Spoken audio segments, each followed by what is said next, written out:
Hello everyone and welcome. My name is Jake and today I want to talk to you about Starfield Direct, more specifically what I want to see and hear at this 30-minute showcase, as well as just things that I want to see in general. But real quick before we start, if you enjoy this video, don't forget to hit that subscribe button at the end and leave a like if you feel so inclined. It really does help me out a lot and I'd really appreciate it. Now, with that said, let's get into the video. So, Starfield Direct is just a few weeks away, and I feel like Bethesda have to show us quite a few things to set some minds at ease. So let's just look at the last showcase and some of the issues that came up, because that just seems like the easiest place to start. So let's just start with the big one, the performance. Redfall just released a few weeks ago and was locked to 30 frames per second on consoles, which a lot of people were unhappy about.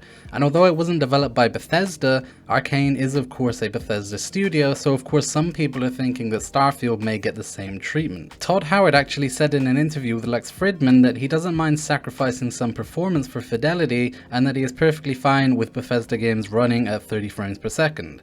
So keeping that in mind, when watching the showcase last year, we could see that the performance wasn't that great. It had frequent frame drops going below 30 frames, and overall just didn't look like a very smooth experience. I think it's pretty important to note here too that Bethesda chose to show us this gameplay. They literally picked it and decided that this was the best that they had. Not to mention that there's a bunch of cuts in the gameplay that could be hiding even worse issues than the performance that we see. Now obviously, this footage is a year old at this point, and optimization is usually one of the last things that get done on a game, but I just don't think that they particularly care about performance, or at least didn't at the time of this showcase. I imagine they were probably aiming for 30 frames per second on release, so footage that occasionally went to 15 or 20 frames per second at times wasn't that big of a deal. So one of the first improvements I want to see at this showcase is a stable 30 frames per second at the very least. In an ideal world, the game will be able to run 60 on consoles and have great optimization on PC, but I don't really see that happening, so I'm just going to hope for a stable experience on both PC and console. The hard truth of it is, as long as the game is consistent and doesn't break every 10 minutes, I feel like 30 frames per second will be fine for most people, though it will be disappointing to hear. I feel like most people who are casually playing the game on their TVs won't really mind. Either way, Phil Spencer confirmed that we'll be getting an answer to this question in the showcase, so we haven't got to wait too long to find out. Another improvement that I'd like to see is something that I've actually already made a whole video talking about, so I won't spend too long talking about it here, but it is the combat. I think most people agree that the combat in the last showcase was pretty underwhelming, so I'd like to see a much more modern combat system in this showcase.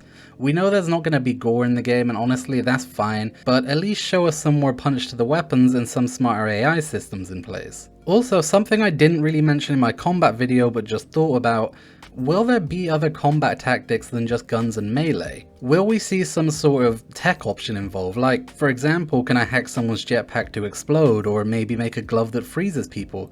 You know, something like that other than just shooting people and hitting them with a big stick. I feel like unless the gameplay is really good, it'll probably get boring after a little while, so other options to experiment with would be great. Moving on from that, I'd really like to see more of the side content and open world stuff that we can expect. We know that you can be a smuggler, a pirate, or a bounty hunter, but how will these systems actually work? Are there going to be actual fun and interesting game mechanics at hand, or is smuggling just going to be as simple as stealing an item and then selling it to a fence? I'd love to be able to get actual smuggling contracts, like for example, you could pick up a contract and get told to steal a special shipment from an enemy outpost on a certain moon. Or maybe a cargo ship that's transporting goods. You obtain the item however you want and then you have to carry it back to your ship. Then go and meet the buyer in some sketchy alleyway and complete the deal. Or watch as it all goes wrong and ends up with a large fight and you getting arrested and thrown in jail. That would be cool. But in my head I know it's probably going to be the latter, and similar to how the Dalvin and Vex quests work in Skyrim, which honestly kinda disappoints me. Because now all I can think about is how cool they could make this system, but they probably won't. I just feel as though these side jobs that we can take are going to be really random generated missions that aren't really going to have a lot of actual fun gameplay within them. You know, like they'll all have the same outcome every single time regardless of how you do the task. Is it too much to ask for a little bit of roleplay in my role-playing game? You know, like let me try and rob the buyer, or maybe the buyer sets up an ambush and robs me sometimes. Anyway, yeah, I want to see what these side jobs are and how these open world activities are actually going to work. so some information on that would be great. Also, while we're on this topic, what other choices are there? Like, for example, can we be space truckers and pretend that we're playing Elite Dangerous? Or can we be miners employed by some company that pays us minimum wage? Obviously, I don't expect a huge bunch of options here, but it'd be nice to get some confirmation on what the limitations actually are. What can and can't we do outside of the main and side quests? So, something else that I really want to know is whether or not instance interiors will be applied to every building in the game. Look, I mean, some of them I get it. You have a huge building inside that you have to render, so adding a loading screen between it and the outside world just makes sense. But when we enter a city, does every building need a loading screen? It's funny because it's not actually the loading part that annoys me about this, it's just the simple fact that the windows in-game don't work. Like, you can't look through a window into a house and see what and who is inside of it, just the same way you can't look out of a window onto the street or see an absolutely gorgeous view from that super expensive house that you just purchased.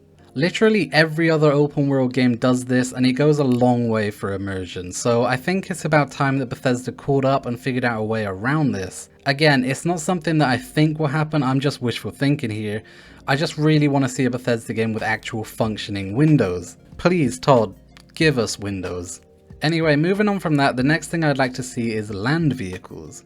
We know that you can fly and customize your own spaceship, which is insanely cool, but can we purchase our own rovers to cruise around the planets and the outposts? So the planets are pretty big, right, to scale, I believe, so walking around them would take a very, very long time. So surely there has to be some form of ground transportation. I'm very curious to see what this would look like. The only thing Bethesda have done before is horses and blimps, so I'm super curious to see what it would look and feel like to drive a car in a Bethesda game. This one I honestly believe is about 50-50. If you had asked me 3 years ago if I thought Starfield would have flyable spaceships, I would have laughed at you. And yet, here we are. So it's not impossible to think that they finally figured out ground vehicle physics too. Okay, so the next thing I want to know is to do with exploration, and that's the water that we see on the planets. We know that Neon is one of the cities that is floating above the ocean of a planet, so my question is, can we explore that ocean? And if so, how much is there to see? Will there be a good variety of sea creatures and fauna?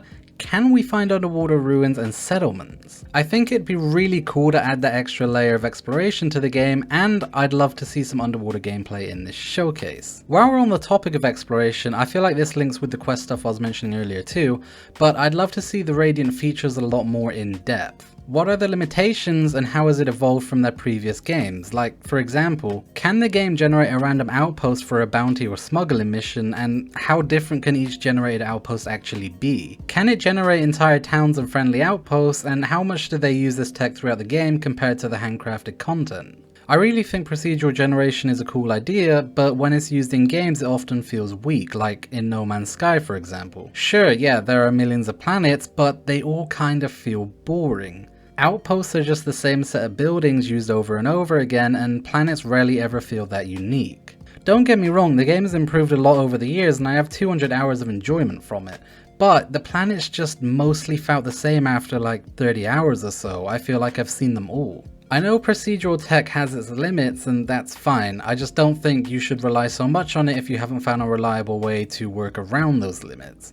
So I'd like to see how exactly Starfield is using it and what sort of problems the tech may have and what limitations it has in game. So the next thing I'd like to see is what sort of space things can we expect to find in this game? Like, for example, can we find black holes, and if so, what happens when we approach them? I would assume instant death, but I mean, who knows, maybe they'll pull an Interstellar and we'll end up in a bookcase with Sheol Gorath. But I just want to know how extensive the whole space part of this game is. You know, what's out there besides planets and other spaceships, and what can we expect to do? While we're on this topic, I'd also like to know how big the space part of this game actually is. We know that it's 50 light years across and includes over 1,000 planets, but how will Starfield manage this? Will it be more like Star Citizen where it can take up to 20 minutes to reach your destination across the vast space, or will it be more like No Man's Sky where you can usually reach your destination within 2 minutes? Maybe that'll all depend on your ship upgrades, but either way I think a sense of scale would be great to know.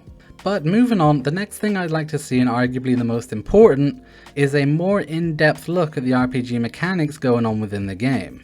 We've already had a little look into it so far, seeing how the new persuasion system works and some of the starting trait and skill upgrades, but I think it's about time we take a deeper look into these systems. We know that the starting traits can actually be removed later on in the game via a quest, but we don't know if it removes the entire trait or just the negative aspect of it. We also know that there are skill challenges with each skill upgrade. Some people have speculated that if you complete a skill challenge you can upgrade that skill without needing to use a skill point. But some confirmation on how this whole system works would be great. I'd also just like to see some more examples of the dialogue system at work in general, because we haven't seen much of that so far. The persuasion system looks really cool, but I'm curious to know how exactly it works. The next thing I'd like to know is how exactly do settlements work? We know that you can hire a crew for both your spaceship and your settlement, but we don't know any details besides that. I think there's a lot of questions to ask around that, like how do you go about finding the people to work for you in the first place? Can you negotiate their pay? Do you need to find people with specific talents for specific roles? We really don't know how in-depth this system goes yet, and some information on it as a whole would be really welcome. Especially with a ship crew, because I'm just imagining building a huge ship to travel the galaxy with 50 or so people, each person with an important role to play. But then in the back of my mind, I'm like, you know what? It might not be that in-depth. Maybe each person you hire would just give you a passive boost of some sort and they don't actually do anything, so calm down, Jake. I'd really like to know where my expectations should be set in terms of the crew system and how it all works. Is it just going to be some minor thing that gives out passive boosts, or is it going to actually be worthwhile and have a lot of things for you to figure out? The next point kind of ties into the last one, because I'd like to know how in-depth spaceflight is actually going to be. We saw in the last showcase that you can actually allocate power to different parts of your ship depending on where you need it, but I want to know how important is that going to be? Is it something that is more there for show and most players can just ignore, or is it something that you're actually going to need to use? I suppose it will depend on your ship at the time, of course, but if it's something that you need to actually use, can the crew members we hire actually help in controlling systems like that? Can we assign someone to fly the ship for us while we hop on a turret, or get a crew member to hop on a turret and another to fly while we manage repairs or something? Again, I'm trying to keep my expectations low here, but my mind can't help but run wild with all the possibilities, which is why I need confirmation on some of these things. Now, my final thing I'd like to learn more about at this showcase are the alien creatures that we can encounter. I have two big questions. Question number one, will we have different creatures for each planet in the game? It'll feel kind of weird if we only find copy-pasted creatures spread out across different planets throughout the entire game, which actually leads me on to my second question, will any of them be randomly generated? An obvious way to avoid repeating creatures would be to allow the game to generate random creatures for each planet, though that is a very difficult task and is often inconsistent, as we have seen with No Man's Sky. Now, let's put on our realistic goggles for a moment. There are probably going to be repeating creatures throughout the game. I don't think Bethesda would use AI to generate creatures for each planet, and there's no way they've handcrafted unique creatures for every single planet in the game. That being said though, scanning creatures and fauna is a thing you can do in game, so they at least have to have a lot of different creatures for you to find and scan. I just hope they won't reuse creatures a lot and just give them a different name like Crete Spiderling and Mars Spiderling. The same creature, they just have different names. In a game like this, I feel as though you need to have a large enemy variety to keep it immersive, and I just hope Bethesda found a way to do that. But that's pretty much everything I could think of that I want to see at Starfield Direct. Obviously I don't expect all of these things to be answered in the showcase, but I'm hoping some do. They of course need to keep some stuff a surprise for a release in September, but hopefully with some of these questions answered, I will actually have a better idea of where to place my expectations. So let me know what you think. What do you want to see answered at Starfield Direct, and how high are your expectations for the game right now? Let me know all of your thoughts down in the comments below. Don't forget to hit that subscribe button if you enjoyed, and that notification bell so you know when I next upload a video. Thank you so much for watching. This has been Jake, and I will see you next time.